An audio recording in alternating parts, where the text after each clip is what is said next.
भारत बंद का ऐलान हो चुका है और भारत बंद पर मीडिया की कवरेज ना के बराबर है। मेन स्ट्रीम मीडिया ने पूरी तरीके से भारत बंद की खबर को ब्लैकआउट कर दिया है और YouTube चैनल पर भी आप देखेंगे तो एक दो इक्का दुक्का YouTube चैनल पर आपको भारत बंद की कवरेज को लेकर के खबर दिखाई देगी। बाकी ज्यादातर YouTube चैनल भी इस खबर को लेकर के पूरी तरीके से मौन है, चुप है। लेकिन अब कई बड़ी पार्टियां भारत बंद के ऐलान के समर्थन में कूद चुकी हैं, जिसमें मायावती बीएसपी सबसे प्रमुख है। उसके बाद भीम आर्मी की तरफ से भी इस पर ऐलान किया गया है। वंचित बहुजन आघाड़ी प्रकाश अंबेडकर की तरफ से भी ऐलान हुआ है। सोशल मीडिया पर इस वक्त में ट्रेंड कर रहा है भारत बंद। लेकिन इस भारत बंद की खबर को मीडिया अगर ब्लैकआउट करती है तो क्या सरकार भी ब्लैकआउट कर पाएगी या सरकार इस बार ब्लैकआउट नहीं कर पाएगी? और सवाल यह भी है कि क्या इस बार का भारत बंद 2 अप्रैल 2018 के भारत बंद की तरह से ऐतिहासिक होगा या सांकेतिक होगा? सबसे बड़ी बात यह है कि इस भारत बंद को लेकर के सबसे पहले सोशल मीडिया पर इसको लेकर के मुहिम छेड़ी गई और इसके बाद में पार्टियों को इसके अंदर कूदना पड़ा। बीएसपी जिसने 2 अप्रैल 2018 के भारत बंद के अंदर हिस्सा नहीं लिया था और बीएसपी को लगा कि वो हमारी बड़ी गलती थी और इस बार मायावती जी की तरफ से कहा गया कि हम इसके अंदर हिस्सा लें।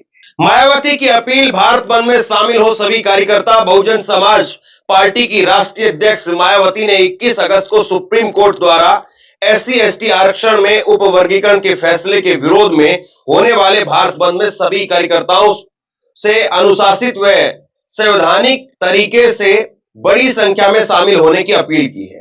बसपा के नेशनल कोऑर्डिनेटर आकाश आनंद ने सोमवार को सोशल मीडिया अकाउंट पर लिखा कि पार्टी अध्यक्ष के दिशा निर्देश के अनुसार बसपा के सभी छोटे बड़े कार्यकर्ता पार्टी के नीले झंडा और हाथी के निशान के तहत 21 अगस्त को होने वाले भारत बंद में शामिल हों। जनता को, खासकर दलित, शोषित, वंचित, अल्पसंख्यक लोगों को उपवर्गीकरण के बारे में जागरूक करें। अब इसमें कितनी बड़ी तादाद में लोग जुड़ते हैं। कल छुट्टी का दिन नहीं है और लंबी छुट्टी के बाद में ऑफिस कार्यालय खुले हैं, तो ऐसे में क्या वाकई भारत बंद हो भी पाएगा? ये भी अपने आप में बड़ा सवाल है। लेकिन इसको लेकर के बीएसपी ने कमान जरूर संभाली और चंद्रशेखर आजाद पहले 11 सितंबर को एक बड़ा आंदोलन एक बड़ा जो है वो प्रदर्शन करने वाले थे, लेकिन आखिरकार उनकी पार्टी की तरफ से और भीम आर्मी की तरफ से उन्होंने भी इसमें समर्थन दे दिया है। आकाश आनंद ने सोशल मीडिया एक्स पर ट्वीट किया और ट्वीट करके आकाश आनंद की तरफ से लिखा, आरक्षण पर सुप्रीम कोर्ट के फैसले के खिलाफ SC/ST समाज में काफी गुस्सा है। फैसले के विरोध में हमारे समाज ने 21 अगस्त को भारत बंद का आह्वान किया है। हमारा समाज शांति प्रिय समाज है, हम सबका सहयोग करते हैं, सबके सुख दुख में हमारा समाज शामिल होता है, लेकिन आज हमारी आजादी पर हमला किया जा रहा है। 21 अगस्त को इसका शांतिपूर्ण तरीके से करारा जवाब दिया जाएगा। देखिए, अभी आदरणीय बहन जी की तरफ से ये मैसेज आया है कि, और आप लोगों के माध्यम से ये मैं सबको बताना चाहूंगा कि बहुजन समाज पार्टी का झंडा 21 अगस्त को इसमें पार्टिसिपेट करेगा, झंडा लहराएगा।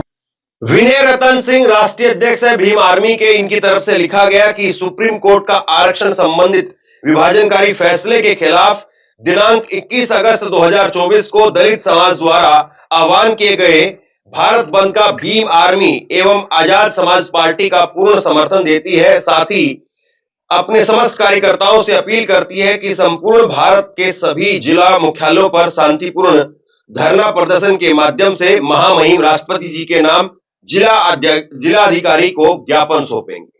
तो अब राष्ट्रपति जी को ज्ञापन सौंपा जाएगा कि इसमें राज्यों को जो अधिकार दिए गए हैं, इस पर हम विस्तार से पहले भी बात कर चुके हैं, एक बार आगे फिर बात करेंगे कि राज्यों को अधिकार दिए गए हैं कि अगर राज्य चाहे तो कोटा विद इन कोटा कर सकते हैं, राज्य चाहे तो क्रीमी लेयर के अंदर आरक्षण को जो है वो खत्म कर सकते हैं। लेकिन क्रीमी लेयर को लेकर के केंद्र सरकार ने स्थिति स्पष्ट कर दी, लेकिन कोटा विद इन कोटा अभी बाकी है। वंचित बहुजन आघाड़ी 21 अगस्त को भारत बंद का समर्थन करती है। प्रकाश अंबेडकर की तरफ से भी इस भारत बंद के ऐलान को अपना समर्थन दे दिया गया है।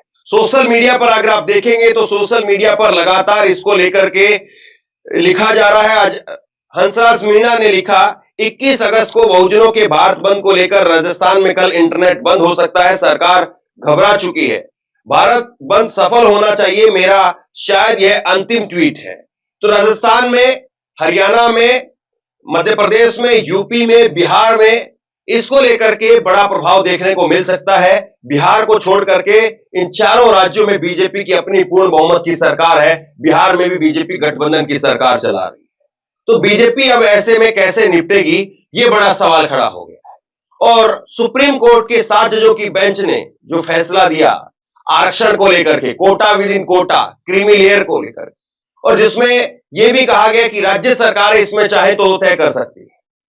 सुप्रीम कोर्ट के इस फैसले को लेकर के केंद्र सरकार की तरफ से कहा गया, जिसमें अश्विनी वैष्णव सामने आए थे, उन्होंने कहा कि क्रीमी लेयर हम नहीं करेंगे और बाबा साहब द्वारा दिए गए संवैधानिक आरक्षण के पक्ष में हम हैं। लेकिन अभी भी कोटा विद इन कोटा को लेकर के सरकार चुप है और ऐसे में बहुजन समाज का एक बहुत बड़ा हिस्सा इसको मानता है कि वो आरक्षण खत्म करने की पहली बड़ी सीढ़ी है। देखिए, अगर भारत बंद की अगर आप बात करेंगे तो भारत बंद 2 अप्रैल 2018 को जब हुआ था, तब उसमें भी बड़ी पार्टियों के नेताओं ने चुप्पी साधी रखी थी, जिसमें बीएसपी ने भी सीधे तौर पर भागीदारी नहीं निभाई थी। लेकिन यह सही है कि बीएसपी की बड़ी संख्या में नेता कार्यकर्ता उसमें शामिल हुए थे, लेकिन आधिकारिक तौर पर बीएसपी इससे दूर रही थी।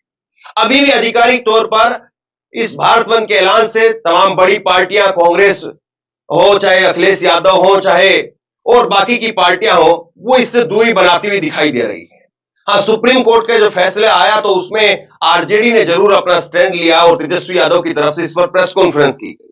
बाकी के नेताओं ने अपना छुटपुट ट्वीट करके अपनी तरफ से इस पर जिम्मेदारी निभा दी। लेकिन अब 21 अगस्त का भारत बंद क्या वाकई 2 अप्रैल 2018 के भारत बंद की तरीके से कामयाब होगा?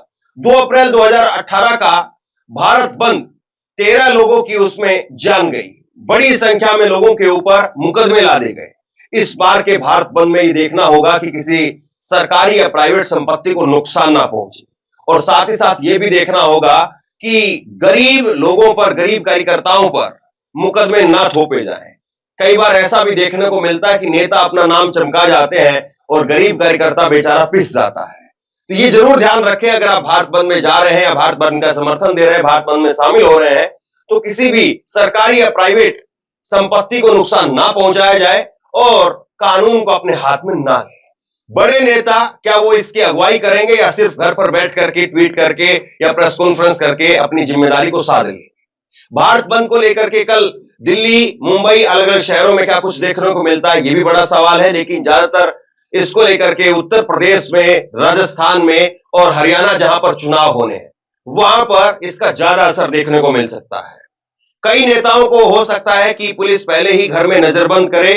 राजस्थान में खबरें आ रही हैं कि वहां पर हो सकता है कि इंटरनेट बंद करना पड़े, और सरकार बातचीत के जरिए या डीएम कलेक्टर के जरिए ये कह रही है कि भारत बंद को आप शांति प्रिय तरीके से रखें या इसमें शामिल ना हो। अब सवाल यह है कि भारत बंद को लेकर के कितनी बड़ी संख्या में कल लोग सड़कों पर उतरते हैं। मेन स्ट्रीम मीडिया ने इसको पूरी तरह से ब्लैकआउट कर दिया है, लेकिन ज्यादातर देखने को मिला है कि एससी एसटी समुदाय के जितने भी प्रदर्शन होते हैं उसमें खुद से या सोशल मीडिया के जरिए ही मुहिम बनती है। 2 अप्रैल 2018 का आंदोलन आप देखेंगे तो उस वक्त में भी मेन स्ट्रीम मीडिया या कोई भी बड़ा नेता उसका नेतृत्व नहीं कर रहा था, लेकिन उसके बावजूद बड़ी संख्या में लोग सड़कों पर उतरे थे और वो आंदोलन एक तरीके से कामयाब रहा था। आप भारत बंद को लेकर के क्या सोचते हैं? सुप्रीम कोर्ट के द्वारा दिए गए फैसले को लेकर के क्या सोचते हैं? आरक्षण पर क्या सोचते हैं? नीचे कमेंट बॉक्स में अपनी राय लिख करके जरूर बताइए। इस वीडियो को शेयर कीजिए। आपका बहुत बहुत धन्यवाद।